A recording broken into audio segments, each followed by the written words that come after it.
Hello, welcome to the Wildline Podcast. I'm your host, Dan. This is a podcast about movies and how much money they make at the box office. Today is going to be the normal weekend review show. We will walk through the top 10 at the box office for the weekend of September 7th through the 9th, 2018. We'll talk a little bit about some limited features outside the top 10, and then we'll talk about what's coming out over the next few weeks. So let's dive right into it. So number one this weekend, I think we all sort of knew what was going to happen.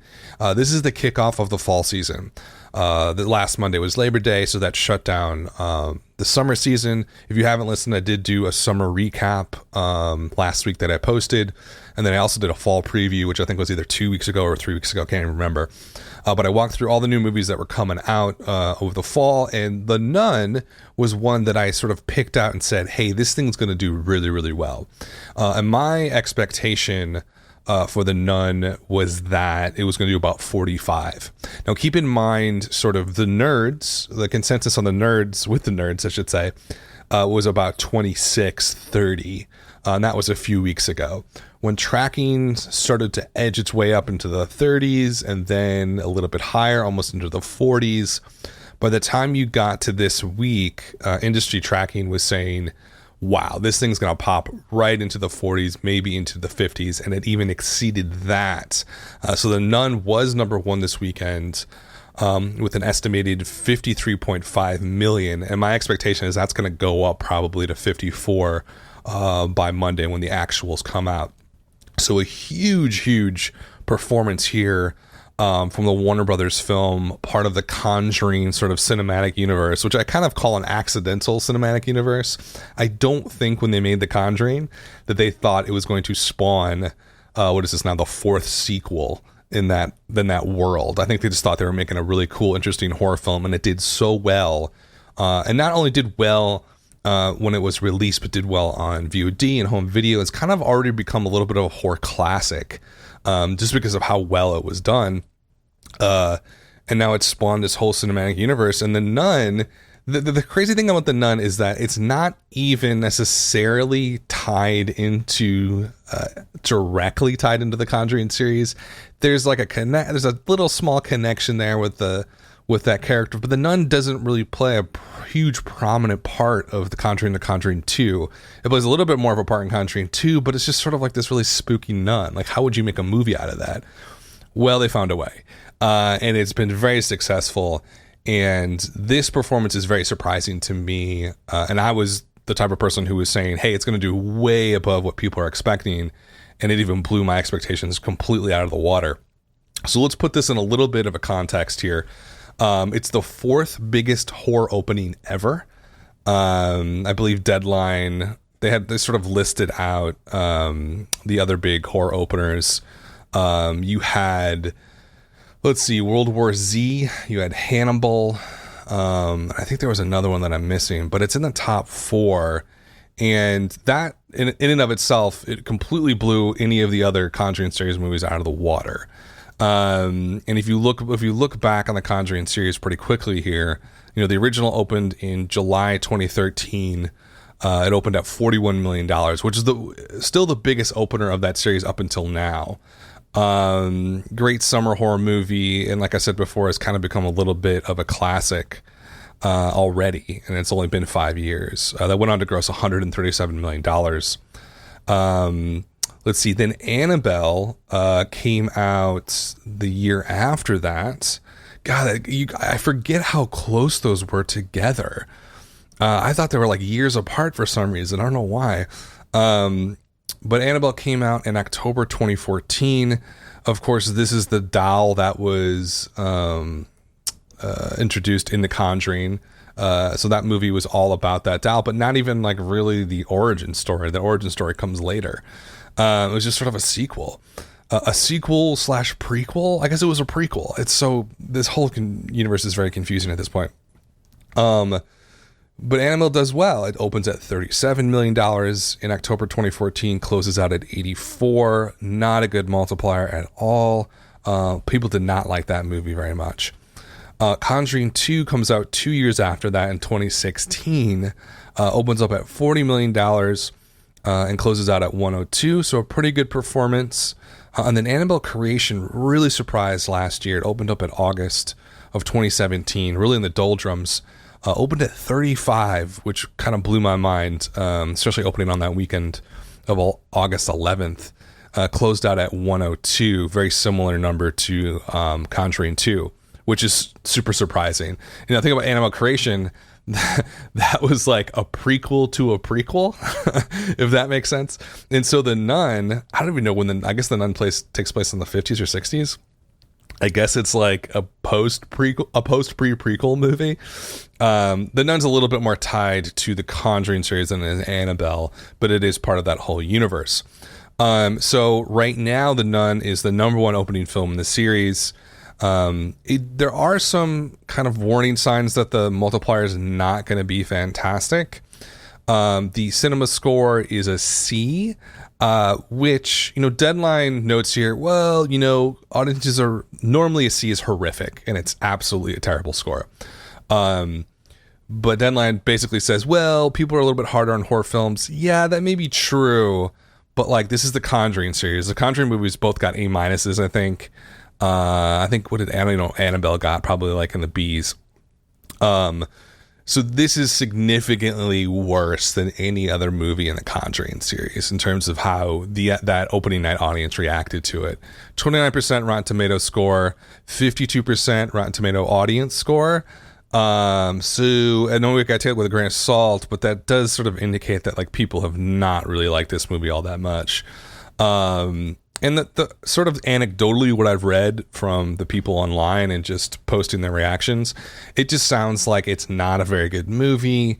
And that if you go in not expecting much, you probably won't be that upset. But if you go in expecting a Conjuring level, really good horror movie, you're going to be let down because it's not that good. So that's going to hurt legs, I think, pretty significantly. It's got two things going against it. Doesn't seem like a good movie, number one. Overall, just based on the data points that we have. Number two, it's a horror film, and horror films tend to pop off first weekend and then like have a easily plus 55, plus 60% drop second weekend, just as sort of the pattern of those films. So if I combine those two together here, a really inflated opening weekend, low quality film, being a horror film, we're looking at like, I'm gonna guess maybe a 65% drop next weekend. So the legs here are going to hurt. I would say it's almost guaranteed to have sub 2.5x legs. I'm thinking probably below 2.2, maybe even below 2.0, which would be really terrible. It still gets it to $100 million though for a movie that was shot for $22 million. You know, it's a win-win-win for Warner Brothers. I know, even though the film itself has some quality problems, this performance is it's outrageous. It's outrageously good. And there's no way in hell I thought this thing was going to hit 50. And it's sort of like, let's take a little bit of a step back. Why did it hit 50? Why did it perform this well? Well, the product quality is suspect so we can't go on that. The marketing, which Deadline talks a lot in their sort of recap, was really good. They primed this movie for, 6 months, a year in advance of when it was coming out. I can't remember, the teaser trailer dropped like forever ago. So the marketing was really good here. The quantity of it was great. They really did flood the marketplace with this movie and let everybody know. Great release date. So this is the new sort of horror premiere release date, early September, which is strange. You wouldn't think that, right? Like the weekend post Labor Day.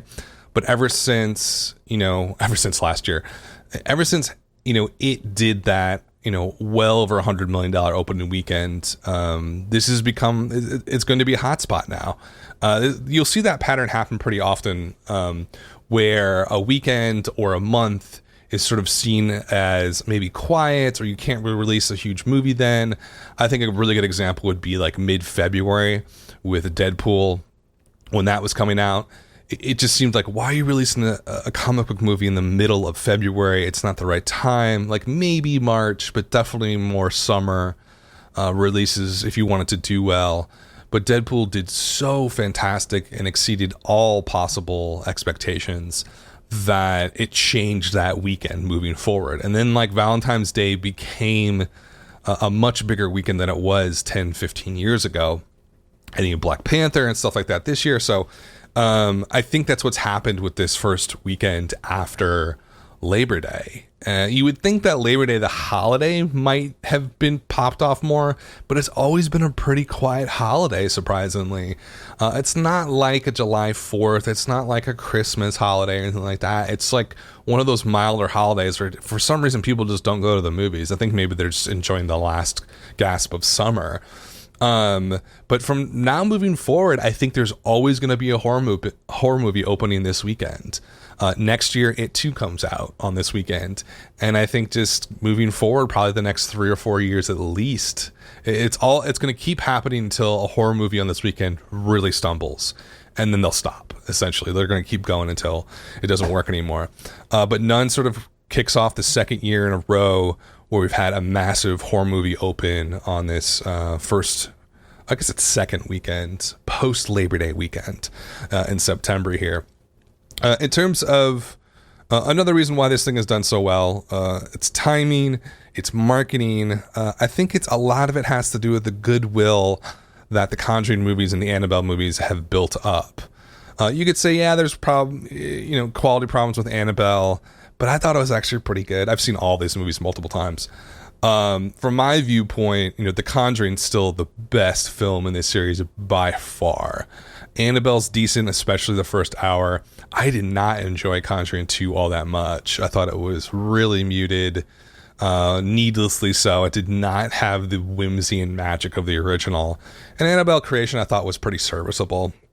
The Nun looked really cool, and I think a lot of the reasons why people showed up this weekend was mostly because of their enjoyment of this series.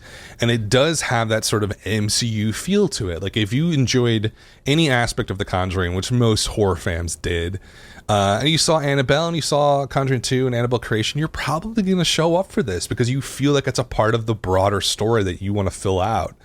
In terms of, it's not going to do $150 million. It's probably going to do like 120. It's not going to have a good multiplier. But you can't take away the amazing performance of this. And sort of one thing that Deadline did pop up and say here in their rundown was that the Latino audience really over-indexed on this movie. They were 35% of the Conjuring. 35% of the Nun's audience was Latino. So how do you put that in perspective? The average sort of movie going audience is 23% Latino. So a pretty significant over-index there from the Latino audience. It's the highest share. And then I guess that kind of makes sense because of the, this is probably a broad generalization, but I'm trying to read the sort of marketing demographics here. The Catholic imagery and the Catholic part of the story, I think, plays a little bit stronger with the Latino audience, which is predominantly Catholic, at least in the United States and Canada. So I think that's probably why we saw that over-index. I think from a bigger perspective here, too, it's like, okay, horror is just on this amazing win streak now.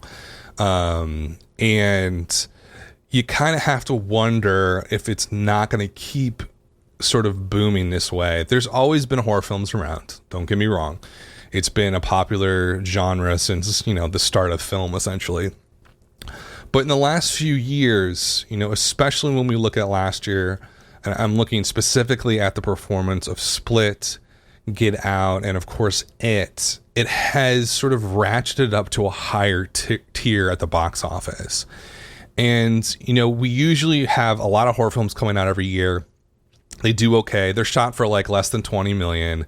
And they do like 30, 40 million bucks, 50 million bucks. So they make a nice big profit, especially when they get the VOD and streaming and TV. But now we're seeing some really fantastic box office performances from these horror films.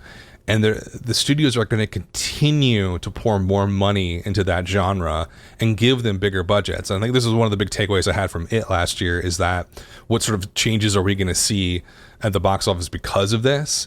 I think it's not necessarily we're going to see more horror films. They're always releasing a ton of them. What we're going to see is bigger horror films with budgets that push $40-50 million easily, and maybe we'll get to the point where we're talking like $100 million budget for a horror film. Just keep in mind that performances with horror films have never been off the charts good. They've never really competed with a comic book movie or big action movies. They just have never been at that level. The real sort of marker of a great horror performance, and you can even see this with the Conjuring movies, is about $100 million. If it makes $100 million, you know that it was shot for less than 30 or probably 40, something like that. So if it hits $100 million, it has done a really good job. That is what's changing now. When you see The Nun open at 53, which is like I said, it's like a sequel to a prequel. Like it's like crazy. It's such off the main story, right? It's so clearly tier B or tier C in that movie universe, and it opens that high. It demonstrates that the genre has never probably ever been stronger than it is right now. And you can talk about all the classic horror films like Halloween, Nightmare on Elm Street, of course in the 90s Scream. There are definitely high points in the past, but what I'm seeing right now is something that I've never seen before with horror films, where we're talking kind of this is a minor film opening to $53 million. There's just an appetite for that type of film now that there wasn't 10, 15, 20 years ago. And there's an excitement among the masses about these films. And what that really bodes well, I think, for Halloween, which I have not been too keen on its possible performance here upcoming. When is it? Probably mid-October. So we got like a month or so. I think it really is a good harbinger for that movie doing quite well. And it just actually premiered, I think, last night at the Toronto, or was it TIFF? Toronto Film Festival? I don't know what. I think it was TIFF. Apparently got really good reactions, although you never know with film Twitter. It's always like, kind of fanboyish. But I think Halloween could do really well, right? Or the counter argument is that like everyone went to go see The Nun this weekend. Okay, they're done with horror films for at least a while. It's got a good month before we get to Halloween, so that may not be a great argument. But there is a sort of first mover advantage, especially when you come to Halloween season in horror movies. Also, Hellfest is coming out on the 28th. Are people going to see that? No one's going to see that. Okay, so where did I end up on this? I said 45. This is when I did my fall movie preview. We'll call it like the end of August. I said 45, so it actually did 53.5, so I was actually not as exuberant as I should have been. Okay, so that's enough about The Nun. We will continue to track that over the next few weeks. I do expect, hold me to this, I'm saying 65% drop next week, maybe even higher. Maybe we push 70%, but I'm going to say 65 to 70% on the drop there. Okay, coming at number 2 this weekend was Crazy Rich Asians, also from Warner Brothers. Warner Brothers is having like the best month they've had in a really long time. It came in at $13.6 million this weekend. Crazy Rich Asians dropped 38%, which is kind of higher for that movie. It's more of a normal drop. But we were seeing drops so low the last few weeks that it's kind of crazy to see it come back down to earth. It dropped 6.1 or 6% its second weekend and 11% its third weekend. I mean, that's just bonkers. So it's still performing quite well, but a little bit bigger drop than it's had in the past. Still in 3,800 theaters. Total take so far $136 million for Crazy Rich Asians in its fourth weekend right now.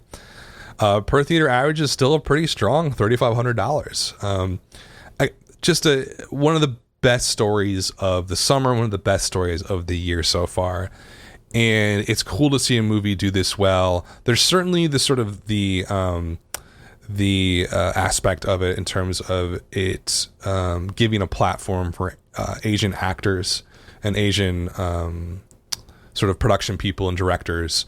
It's kind of like a showcase, right? Showcase film. So that's cool and awesome. But I think what's even more impressive to me is that they got their chance to do this, and it was an awesome movie and product. And Warner Brothers said, "Hey, let's bring this to the masses and let's play this broad," and it worked. And so it's not just like, hey, we gave Asian actors and production people the opportunity to make this film. They did it, and it's awesome, and they marketed it well so that it's a huge win. I just think we can't understate how well this film has really done over the last month or so. It's not only a surprise for the film itself, I would say, or that when it was coming out in August, it was a strange time to come out. I think more it sort of plays against a lot of the patterns that we've been seeing at the box office over the last few years. It's not a huge film. It's a small film. It was shot for $30 million bucks. It's an adult focused, probably you would label it as a rom-com, which is a genre that is essentially was supposed to be dead. So it's playing against the grain in a lot of different ways, and it's a really exciting film to talk about and watch. But a great fourth weekend. Number 3 was Peppermint from STX. I've talked a little bit about this one before. This did surprisingly well, 13.2 million this weekend, and only about 3,000 theaters. Per theater average was about $4,500. The expectation here, I think it was in line with some of the expectations. HSX had it listed at the beginning of the fall at $11 million opening. I thought it was going to do much worse than this. I thought it was going to do about $7 million opening. But apparently I missed a lot of the marketing. I think I missed a lot of the market that went to go see this. It over-indexed with female audience. 53% was women. Average movie is about 49%. The older demographics, overall, I got a B+ at CinemaScore, which is okay. But older audiences really enjoyed it. The over 35 set, which was 76% of the audience was over 35. They all gave it an A-, and so did women. So it played well with a specific older group of people, older women, and it's just, I think STX. I don't think they produced this. STX is so strange in how it does its deals, because every time you read the breakdown and Deadline, they always note that like STX has very minimal financial risk here.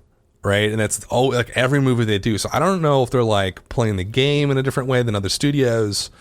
But apparently they don't have a lot of risk and a lot of upside with this, which I guess is where you want to be if you're doing business. So this one's performed pretty well, especially to expectations. I can't see it dropping massively just because of the type of people who want to go see this movie. It doesn't really lend itself to dropping 60% next weekend. It seems more like a 45 to 50% drop. So I think it's actually going to play okay. And I think it's going to come out not doing too bad. Like maybe it should hit $30 million pretty easily. Maybe 35, maybe even 40. So I was definitely wrong on this one. I think it's performing decently well. Now, is it a breakout hit? Absolutely not. But it's definitely performing better than the expectation here for Peppermint. Okay, so that was number 3 this weekend. Number 4 was The Meg, 43% drop at $6 million for the weekend. Starting to lose theaters. It's in its 5th weekend so far. It is at $131 million here domestically. Per theater average has now dropped below $2,000. It's at $1,700 for The Meg. Not a lot more we can say about this movie.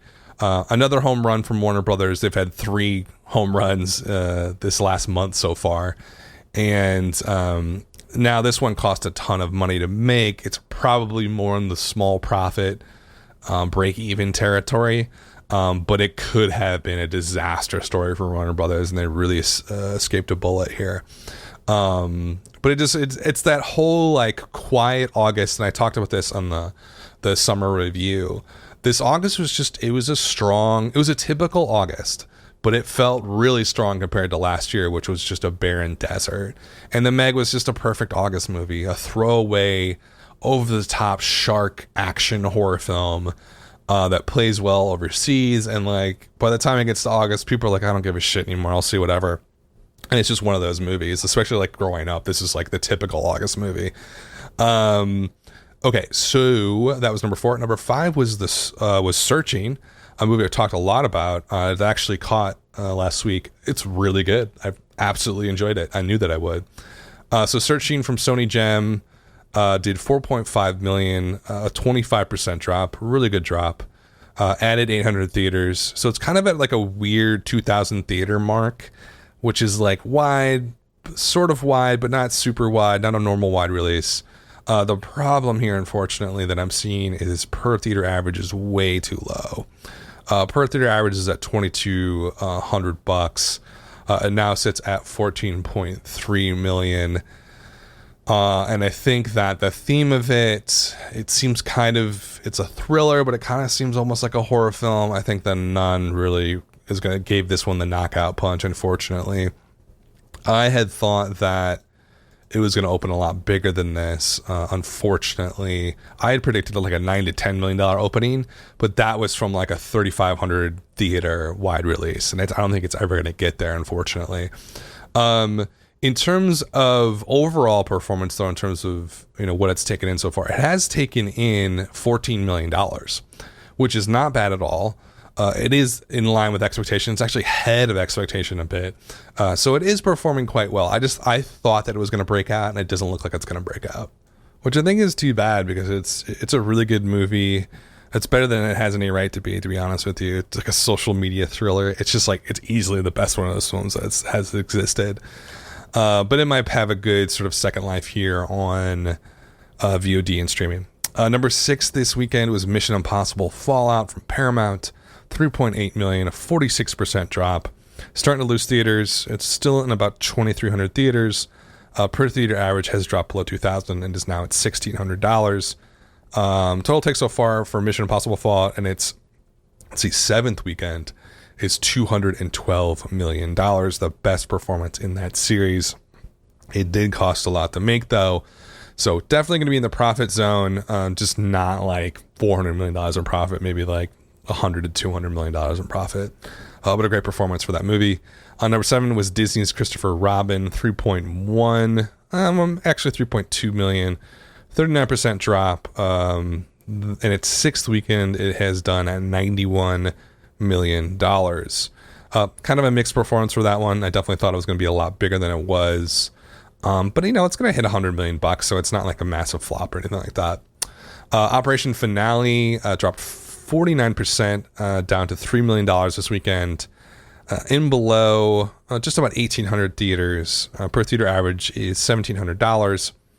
Total take so far for Operation Finale is 14 million. I got to look back on my guess on that one, because I think I didn't do a guess on that one. That one performed a little bit better on its opening weekend, but it just, I don't know. It just didn't seem like a movie. It was getting dumped in August, and that's essentially what happened. But for being a movie that's gotten dumped by MGM, it's actually not performing that bad. It's doing okay. I thought it was going to be like direct to VOD. That's what it looked like when you saw the trailer. I was like, why is this getting released? Like, shouldn't this be on like HBO, like a Saturday night premiere or something? But no. So it's doing okay. Number 9 was Alpha, still sticking around, 2.5 million, 45% drop. Per theater average is below $1,000 right now. And its 4th weekend it has turned $32 million. This one was just doomed from the start. Production budget was way too high, a lot of reshoots. Product conception for this one was terrible. There was no real audience for it. Is it a children's film? Is it an adult film? Is it an action movie? Is it a history movie? No one really knew. And audiences really did not show up for it. Number 10 this weekend was BlacKkKlansman, 1.5 million. A really high drop, 63% drop. I wonder why that was. Lost 200 theaters, still in about 1,500. Per theater average is just at $1,000 per theater. Total take so far for BlacKkKlansman is $43 million. I believe the best performing film for Spike Lee in, I think, decades, maybe. Like, I can't remember the last movie. I think it was probably Inside Man in 2006. That was his last sort of wide release success, and I think this one has done very well for him. I thought it was going to break out maybe a little bit more than it has, but I'm looking at the total at 43, and I was like, you can't really complain about that for a movie, kind of an artier film that was going wide. I mean, that's a pretty great performance. That's the top 10, folks. Outside the top 10, just some like quick hits. 2 SDX movies are failing miserably. Mile 22 dropped 67% because it lost 1,100 theaters. Happytime Murders dropped 75% because it lost 1,400 theaters. Mile 22 is at $35 million. Happytime Murders is at $20 million in its 3rd weekend. Any limited releases to talk about? Not really. Any big per theater averages to call out? God, there's just not a lot of limited stuff. It's surprising because you think we've transitioned over here into the fall. You would think we'd have some more wide release movies getting kicked off. I guess all the film festivals are sort of, I guess, are count as those premieres. Like, everything premiered this weekend. Like, any art film that you could possibly think of was at Venice over the last week and at TIFF this weekend. So I think that's probably why they're not pushing them out into the multiplexes yet. They will later in September and into October. God Bless the Broken Road was another wide release that I didn't talk about. Freestyle releasing, I believe this is a Christian film company. Oh, maybe not. Yeah, it is. God's Not Dead, Left Behind, definitely evangelical Christian film. And so what did it do? It did 1.5 million. Per theater average was below 1,300 on its opening weekend, and it wasn't even in that many theaters. That's a terrible performance. But whatever. It's like, it's one of those companies that I'm sure finds a way to make money. I mean, you could just like play this at every church in America and charge $5, and there you go. There's your money. So it's kind of a weird, untraditional release for these types of films, and it's hard to sort of pin down if they're doing financially well at all. I mean, this performance is obviously terrible, but I'm sure that they don't really count 100% of the box office here. They find other ways to make money off these evangelical flicks. Okay, so that is all I have for this weekend in terms of what has happened. Let's talk about what's going to happen over the next couple of weeks here. So we are in fall's full swing. I mean, The Nun just kicked off fall in a spectacular fashion, and next week we have a couple big movies coming out. We have The Predator, which is having some really strange buzz right now. If you haven't heard, Olivia Munn, who's in the film, she ended up doing a scene with somebody that was a friend of Shane Black's, the director. That friend had been I guess jailed or pleaded guilty to kind of not really like sexual assault charges, but like I think kind of like talking to a minor or something online or via email or something like that. It's a very strange story, but in any event, she got really upset that she wasn't told about this, and she kind of spilled the beans over the last couple of weeks, and it's created this really strange PR firestorm with the movie. Shane Black has come out and apologized. He feels bad about it was his friend that he put in there. And now like there's a whole nother layer because they've tried to interview people for this. And they don't want to talk about it, the people involved with the film. And then Olivia Munn, follows this up with like, oh, I won't do any press because nobody wants to talk about it. And they don't want to they're like canceling press events with me, like other co-stars. And I was like, what the fuck is going on? Like, do they not have a PR department over there? Like, figure this the fuck out. Like, this is a disaster for a film like this. Now, is it really going to hurt box office? I mean, I don't know. It's giving the film a really weird vibe. Like, it's not helping. I mean, they always say any press is good press. I don't think that that's true. Like, this is the type of press you just don't want. So a remake of Predator, obviously the sci-fi masterpiece from the 80s, or action masterpiece, whatever you want to call it. It's kind of both. It's opening in 3,900 theaters, so it's a big wide release open. Let's see what I listed it at. So back at the beginning of fall, it was projected to do about $26 million opening weekend. This is based on HSX stock prices. Let's see where it's at right now, actually. It's gone down. Right, so it was at about 70 at the beginning of the fall here. It's now down to 69, so it's dropped a little bit. That means the opening weekend's probably like down to about 25-ish, 24-ish. I said $31 million at the beginning of fall for the fall movie preview. Do I think that's going to happen again? I don't know. This one it seems weird, and we finally got some reactions about the movie from people, and it's pretty mixed. 65% Rotten Tomatoes right now. That's from only 22 reviews though. In terms of what people are saying, it's aggressively pacey, overloaded with smug one-liners, gore-laden, unlikely to have much of a future. It's a big, loud, and busy, and a whole lot of fun. Shane Black has never seemed like someone who needed cheap tricks to earn an honest smile. Wow, some of these reviews are vicious. The story also seems fairly vague and spread across several different narrative threads that never quite add up. No one has a clear motive, including the Predator himself, and this makes for confusing, tensionless viewing. But there's some good stuff, like A.A. Dowd at AV Club. Black has captured the spirit of that bygone era of adrenaline junkie junk without getting all retro fussy about it. So it's mixed, right? And the people that I've heard have seen it, like the social media people and the Twitter people, have not said great things about it. So it's kind of opening now under this PR cloud that's happening with the fighting and the sort of Shane Black making this stupid mistake and casting his friend. I feel like The Nun did so well this weekend. I feel like that has taken a little bit of the oxygen out of next weekend. So I'm going to go ahead and say it goes below 30. I think my new guess is probably, I think HSX is probably in line here. I would say 24 to 27 would be the range for this. And if the reviews don't get better, I don't see it having a great multiplier either. That's too bad, because I think when this was announced, you thought Shane Black, he's awesome. He's associated with the original. And you thought like, oh, this could be a really fun, crazy movie. And it just has not. It's kind of been a trudge even talking about it. It doesn't really make a sense why they did it.